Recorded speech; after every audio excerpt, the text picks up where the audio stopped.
I would like to step down from this. Okay. Okay.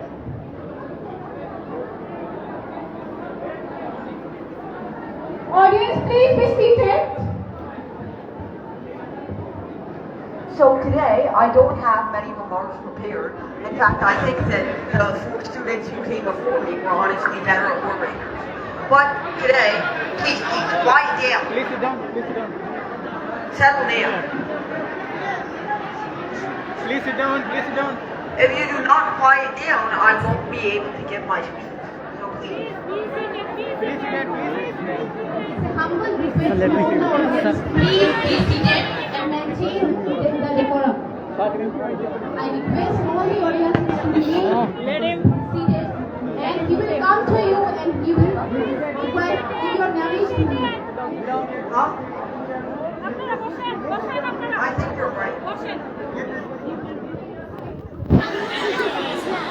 Okay. I think I should go up to the stage. Yeah.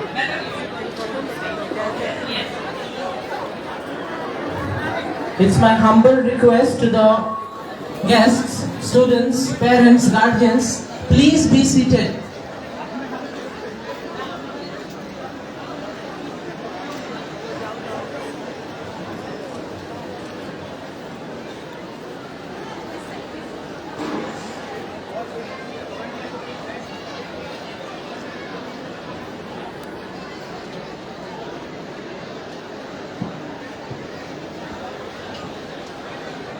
Unfortunately, many of the audience members, regrettably, have shown that they care more about taking a picture or a handshake than actually listening to my message. Because I think that the message I'm here to give today transcends who I am, even though I have a long list of achievements, and it might be more credible for you to hear this from me than from a lot of other speakers. I feel that no matter who is standing and walking here on the stage today, whether they were one of the most famous scientists of all time, or whether they were some random nobody who just got their PhD in math, no matter who it was, I think that the message that they are about to give right here, I think the message that I'm about to give transcends who I am in specific. And although I may give a few personal experiences here or there, I think they would be no different than the personal experiences any other experienced mathematician would give. So, today, I would like to...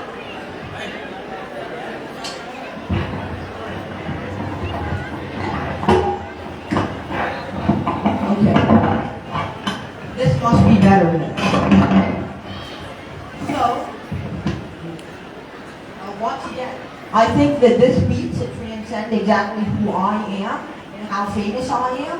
And no matter who is giving this message on the stage here today, whether it was the most famous mathematician and scientist of all time, or it's a random nobody who just got their PhD in math and science, no matter who they were, I think that the message would still be the same, and your reaction and your actions after the speech should be the same as well. No matter who is giving the speech today, it contains the same message. And although my personal narrative may be slightly unique, anybody else who's gone through math and science education will have almost the same experience.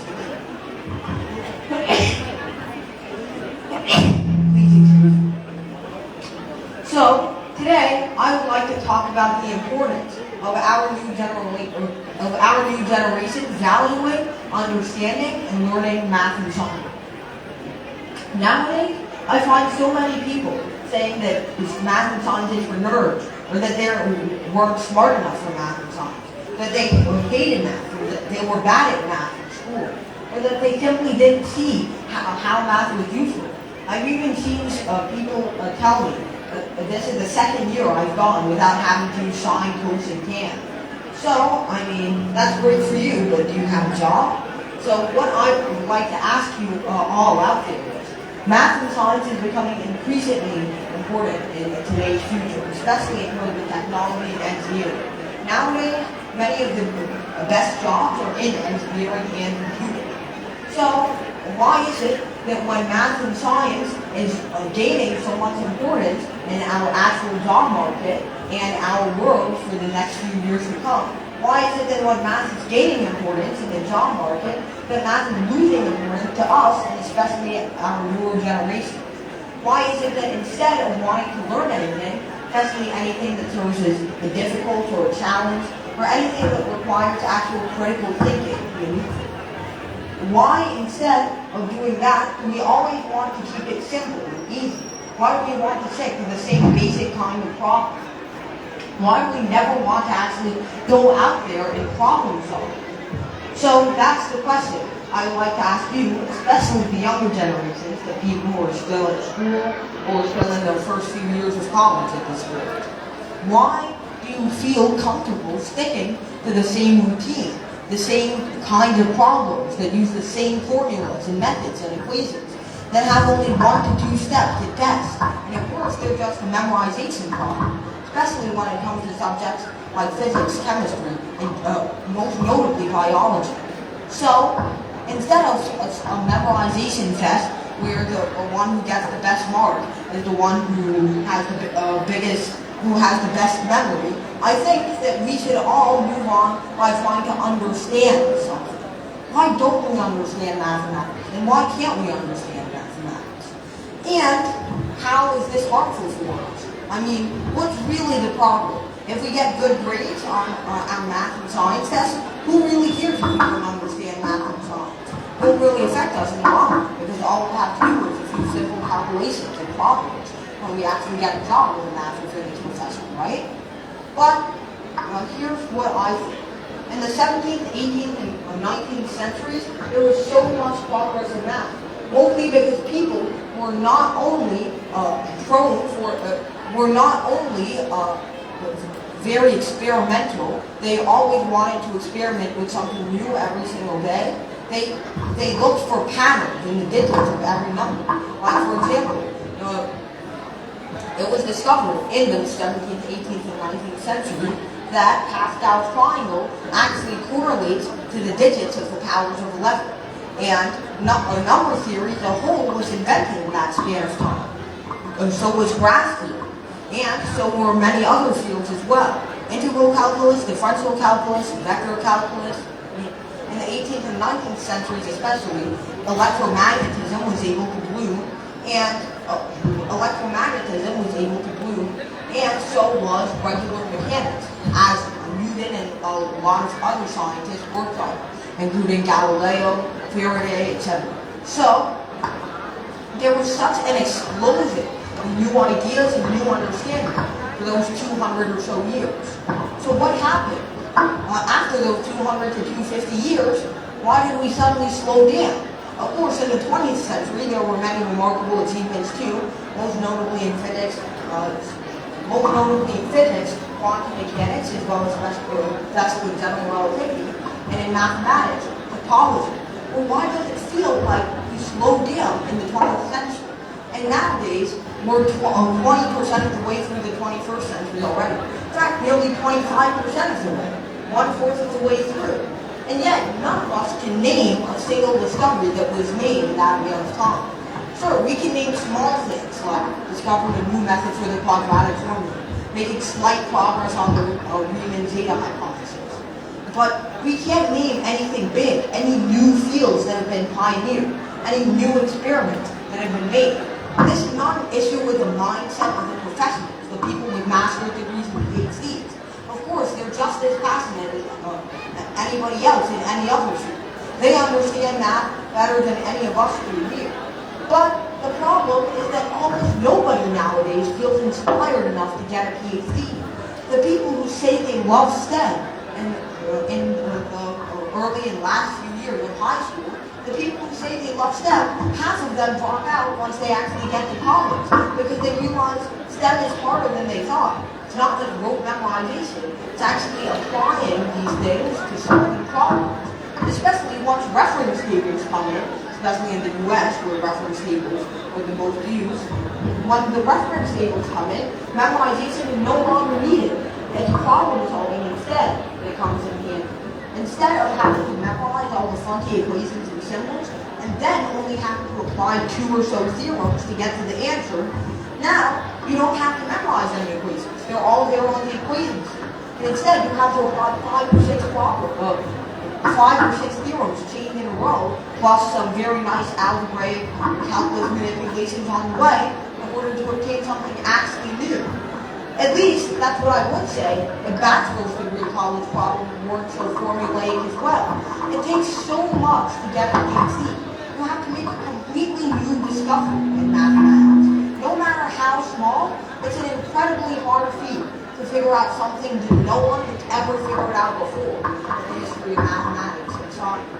So, most people, after getting their bachelor's degree, say that's enough. Or after they start their master's and PhD, they drop out, leaving only about 30 or 35% of those who commit to a bachelor's degree actually going for their PhD in STEM as well. So many people are becoming demotivated because of how formulaic our math and science has become. And you might say, well, isn't that the point? Formulaic sounds like exactly the kind of work that's by math and science, no? But it isn't. Math and science is dynamic. It takes more creativity than memorization to solve. Especially now that we can look up any equation we want on the internet. Well, the point is, you can look up any equation that's already been invented, but you can't look up a new discovery. You can't look up how to be creative. All you can do is think about that problem-solving approach and do it yourself. But that's what so many of us struggle with, especially in math and science. Why? Not because we're dumber. Well, I mean, human intelligence hasn't regressed since the 1700s and 1800s, as our progress in many of the other fields has shown. Instead, it feels like math and science teaching and our approach to math and science has failed, or started failing over the years, as math and science, especially the front lines of math and science, become farther and farther from public view. No one will understand a single math paper. No layman will understand a single math paper that gets published in journals nowadays. Why? Not because they're too bored to read them or something, but rather because they simply just don't understand any of the concepts. There's too much jargon in them. And not just that, but writing these papers requires lots of creative thinking, lots of jumps in logic. And these jumps can't be made by laymen or people who aren't experienced in the math and science field.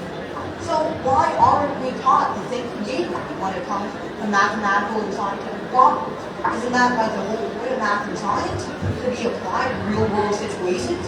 Aren't real-world situations very dynamic and require lots of creativity and specificity when it comes to every individual problem? And of course, that's right. Math and science need to be applied in a dynamic way every single time. But our teaching doesn't account for that. Instead, our teaching is the kind of teaching that gives the same problem with changed numbers 30 times in a row. Our teaching, the teaching that says, alright, find the circumference of the circle with radius 3. Good, now find the circumference of the circle with radius 5. Now find the circumference of the circle with radius 10. There's no actual creative thought to this, like for example, a circle is enclosed inside a square, or a circle overlaps with a square, what's its circumference. Instead, you're just made to plug in random numbers to random equations that you yourself don't understand the meaning of. And you'll only understand the meaning of them if you bother to go on further into STEM, at which point most of the people who aren't motivated or don't understand it already by studying on their own, they dropped out. So it's just a systemic issue that keeps getting worse and worse. And at some point, only the people who actually love math and science from day one, or the people who are being pressured by their parents, at some point, those are the only people who are going to be getting math degrees. The rest of the public is going to be completely math illiterate. This is say That's not the kind of future we want. Our children are the next youth model. If they don't understand a single thing about math and science, that's what our civilization is going to look like in 50 or 60 years, when all the children that we have now are going to be adults.